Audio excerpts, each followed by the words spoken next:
Hello everyone, thank you for coming to my talk.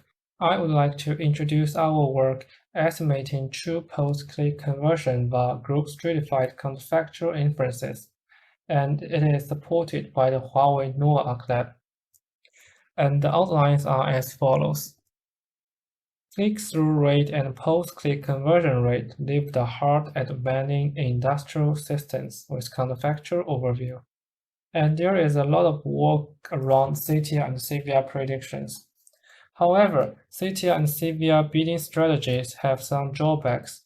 The most important one is that if users click and convert without advertising, they will also be counted in these bidding strategies. There are studies find that a commercial recommender system brings a large number of click-through, where at least 75% of them would likely to occur even without recommendations. Therefore, for more fairer price bidding, one needs to identify the users who are truly affected by the promoted advertisement. That is, the users that would make conversion under advertisement exposure, but no conversion without advertisement. In terms of the advertising fairness, due to the existence of these users, advertisers, expenses have not been fully and effectively utilized. Therefore, we want to develop a bidding plan that can really estimate the prices based on the number of users who convert due to the exposure.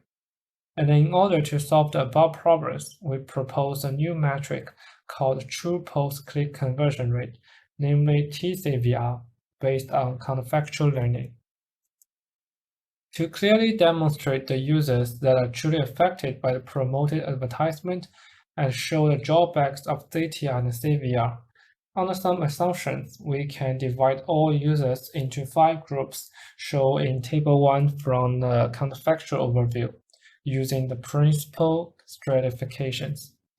In Table 1, the columns represent user categories and the row represent potential result. C and Y correspond to the variables of click and conversion respectively, and T represent whether to expose the advertisement to the user. Then C T equals to 0 can represent the potential result of whether the user clicks on the advertisement if the advertisement is not exposed. The 5 groups are introduced as follows. Group A represents the users who are not interested in recommendations. Group B represents users who don't care about recommendations and will always make the conversion behaviors. Group C represents users who only click on the advertisement when it is exposed. Group D represents users who only convert the advertisement when it is exposed. And Group E is the free rider users, which means no matter whether the advertisement is exposed or not, they will make conversion behaviors. We can see that CTR estimates the probability that the user belongs to Group C, Group D, and Group E, and CVR estimates the probability that the user belongs to Group D and Group E.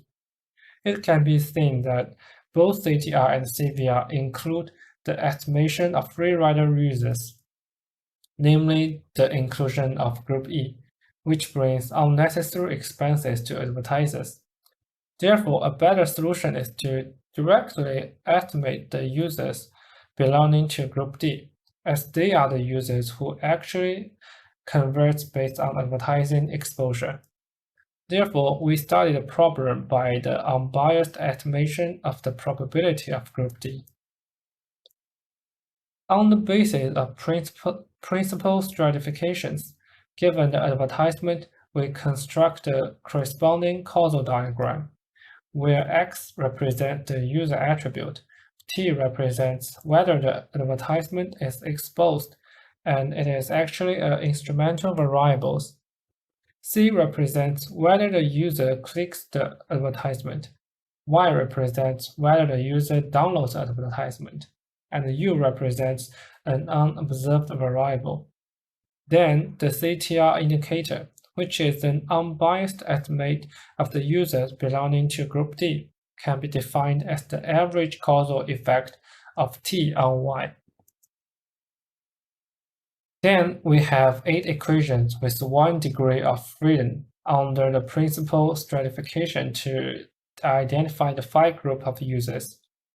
And at the same time, for the free rider effect mentioned above, which is the group E, we propose a free rider metric, namely the probability of E divided by the probability of D plus the probability of E, to evaluate the true conversion effect.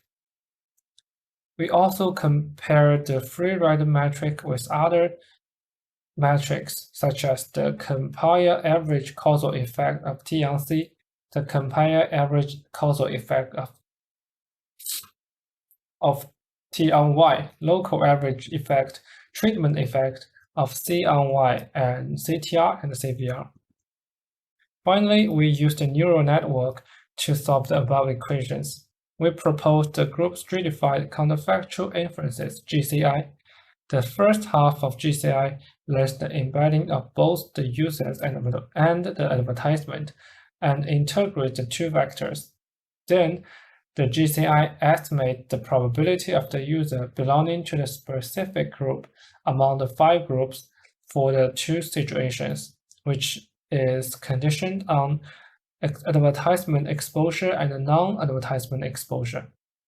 And finally, the objective function is to minimize the cross-entropy loss functions. We also discussed the situations where the assumption 6, which is the exclusion assumption, does not hold.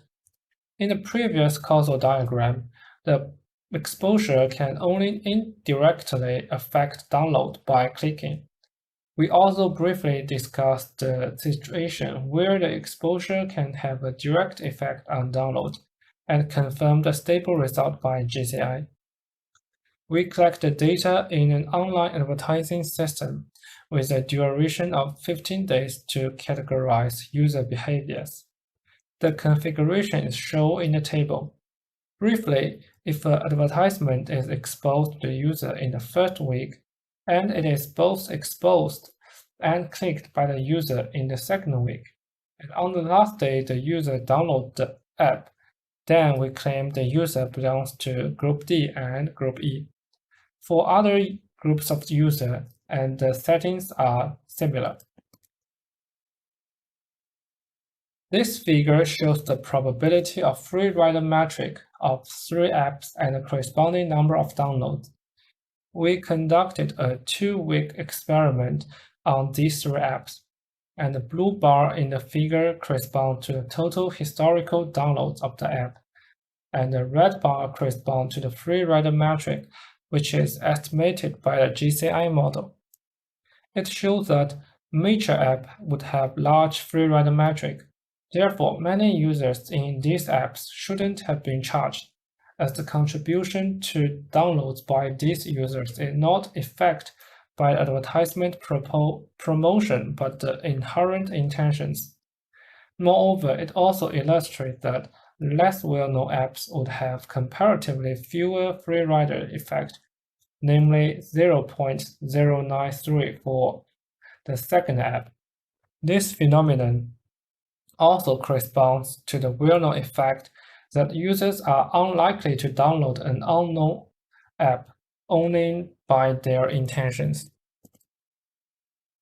In conclusion, firstly, in this paper, we formalized a new evaluation metric, which is the TCVR in online advertising system to address the problem of the free rider effect in CVR optimized advertising strategies. Secondly, we point out that both CTR and CVR failed to achieve a win-win situation for advertisers as the existence of the people belonging to Group D. Thirdly, a novel model, GCI, is proposed under the counterfactual learning framework to solve the above challenges. GCI learns the 2 distributions through splitting model with different trainable parameters with shared embeddings. And finally, experimental results confirm both our analysis on the correctness of TCVR and the effectiveness of our GCI. And I suppose it is my last slide. I hope everyone to take care of yourself in the difficult time of COVID-19. Thank you for your listening.